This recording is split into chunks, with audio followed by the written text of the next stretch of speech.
Express గా మార్చకూడదు. కొత్త బట్టలు, పిండి వంటలు సంబరాల్లో పడి క్రిస్మస్ నాడు క్రీస్తును మర్చిపోకూడదు. క్రీస్తును ఆత్మీయంగా జరుపుకోవాలి కానీ ఆచారంగా జరుపుకోకూడదు. తిండికి, త్రాగుళ్లకు, తిరుగుళ్లకు క్రిస్మస్ ను అసరాగా తీసుకోకూడదు. క్రిస్మస్ నాడు దేవుడు నీ కొరకు క్రీస్తును బహుమానంగా ఇచ్చెను కనుక నిన్ను, నీ కుటుంబాన్ని నేటి నుండైనా దేవుని బహుమానంగా అర్పించవలెను.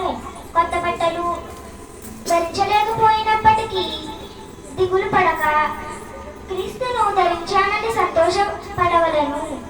దేవుని మందిరంలో క్రిస్మస్ నాడు దేవుని వాక్యమునకే ప్రాముఖ్యత ఇవ్వాలి కానీ పాటలకు, సంగీతానికి, నాటకాలకు కాదు. సమాధానం దొరకకు క్రీస్తు ఈ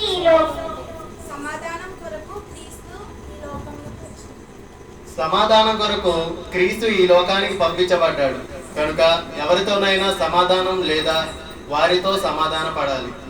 క్రిస్మస్ నాడు క్రీస్తును చూపించడానికే తాపత్రయం పడాలి కానీ మీరు ధరించిన బట్టలు బంగారం కాదు. వాటిని ఇతరులతో పోల్చకూడదు. దిక్కులేని వారిని చూచి దరిద్రులను దర్శించి తోటి వారికి క్రీస్తు జన్మదిన సందేశాన్ని, ప్రేమను క్రియాపూర్వకంగా తెలియజేయాలి. Happy Christmas.